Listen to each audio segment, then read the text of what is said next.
हुजूर बाबा सावन सिंह जी महाराज की जय।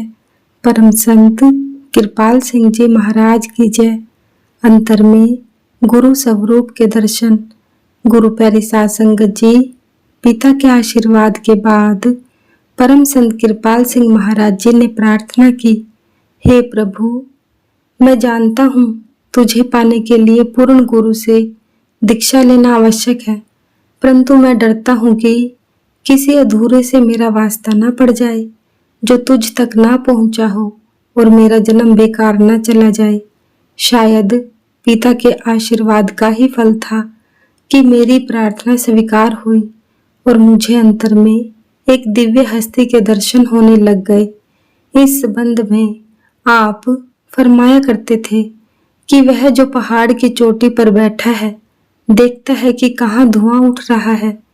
कृपाल महाराज जी का कथन है कि जैसे पेड़ पर कलियों का आना फल लगने का सूचक है और बादल घिर आए तो वर्षा की आशा हो जाती है, ऐसे ही जिस हृदय में विरह और तड़प पैदा हो जाए तो समझो उसके प्रभु से मिलाप के दिन नजदीक आ गए। उसने मेरे अंतर की हालत को देखा कि यह मुझसे मिलना चाहता है, इसके दिल में सच्ची तड़प है मिलने की, तो मेरे हाल पर दया करके अंतर में आने लगे और फिर बाहर भी ऐसी कृपा की जिसका कोई क्या मोल दे सकता है। 1917 की यह बात है। इसके पूरे 7 साल बाद अर्थात 1924 में आपको हुजूर बाबा सावन सिंह महाराज जी के चरणों में जाने का सौभाग्य प्राप्त हुआ। आपने अंतर में गुरु का दर्शन पाया तो आप यह समझे कि यह दिव्य स्वरूप गुरु नानक साहब का है।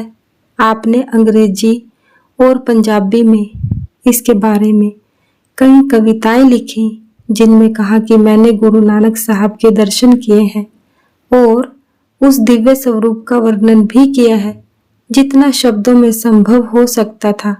यह दिव्य स्वरूप 7 वर्ष तक मेरे अंग संग पथ प्रदर्शक और सहायक बनकर रहा। उसके साथ मेरी अंतर में दिव्य मंडलों की सैर भी होती थी। महाराज कृपाल सिंह जी फरमाते हैं कि जब मैं हुजूर महाराज जी के चरणों में गया तो उन्होंने मेरी आवभगत में बड़ा कष्ट किया। इनके लिए कमरा तैयार करो, इन्हें कोई तकलीफ ना हो, यह करो वह करो।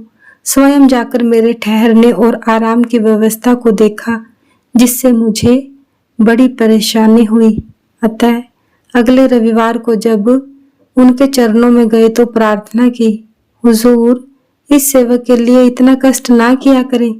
फरमाया, अच्छा, आगे सबकी देखभाल तुम ही करना। ब्यास में हुजूर महाराज से भेंट। गुरु प्यारी साध संगत जी, अंतर में गुरु स्वरूप प्रकट होने की घटना के पूरे 7 वर्ष पश्चात 1924 में हुजूर बाबा सावन सिंह जी महाराज से आपकी भेंट हुई। इस मुलाकात की कहानी आप अक्सर सुनाया करते थे। महाराज जी ने फरमाया कि मुझे शुरू से ही नदियों का बड़ा शौक रहा है। नदी के किनारे सैर करना, चुपचाप बहती नदी के तट पर किसी एकांत स्थान पर ध्यान में मगन बैठे रहना मुझे हमेशा पसंद रहा है। जब मैंने सुना कि लाहौर के पास ही ब्यास नदी है तो उसे देखने के लिए चल पड़ा। ब्यास स्टेशन पर मास्टर बुआ दास जी थे। उनसे पूछा, ब्यास नदी किधर है? वे कहने लगे, आप संतों से मिलने आए हो? मैंने कहा, क्या यहाँ कोई संत भी रहते हैं? जवाब मिला, जी हाँ, नदी के किनारे ही रहते हैं। फिर तो बड़ी अच्छी बात है, एक पंथ 2 काज, नदी की सैर भी हो जाएगी और संतों के दर्शन भी। आपको वहां पहुंचने पर पता चला कि सतगुरु दयाल अंदर कमरे में खाना खा रहे हैं। जब वे बाहर आए तो आपने देखा कि ये तो वही महापुरुष है जो 7 साल से मुझे अंतर में दर्शन दे रहे हैं और दिव्य मंडलों में मार्गदर्शन करते चले आ रहे हैं। आपने पूछा, हुजूर इतनी देर क्यों की? उन्होंने फरमाया, यही वक्त मुनासिब था। अपने बड़े भाई सरदार जोध सिंह जी के साथ आपने इकरार कर रखा था कि अगर दोनों में से किसी को भी कोई महापुरुष मिलता है तो आपस में एक दूसरे को बताएंगे।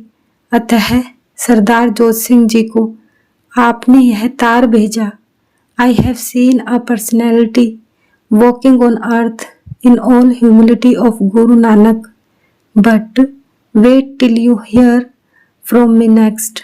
अर्थात मैंने एक महापुरुष को देखा है जिनमें नम्रता गुरु नानक जैसी है, लेकिन इंतजार करो जब तक आपको मेरा अगला पत्र ना मिल जाए। थोड़े दिनों के बाद आपने बड़े भाई को पत्र लिखा, गुरु मिल गया है, तुम भी आ जाओ। हुजूर महाराज जी ने अलग कमरे में इन्हें नाम दिया। उस दिन दूसरे दीक्षितों को बाहर नाम दिया जा रहा था। हुजूर महाराज अपने दीक्षितों को रोज 2.5 घंटे भजन सुमिरन करने का आदेश दिया करते थे, परंतु महाराज कृपाल सिंह जी से कहने लगे, कम से कम 6 घंटे भजन करो, इससे ज्यादा जितनी मर्जी। तात्पर्य यह है कि कोर्स जल्दी पूरा कर लो, आगे काम करना है। सतगुरु महाराज की जय। सतगुरु तेरा ही आसरा, सच्चे पातशाह तेरा शुक्र है। जय गुरुदेव।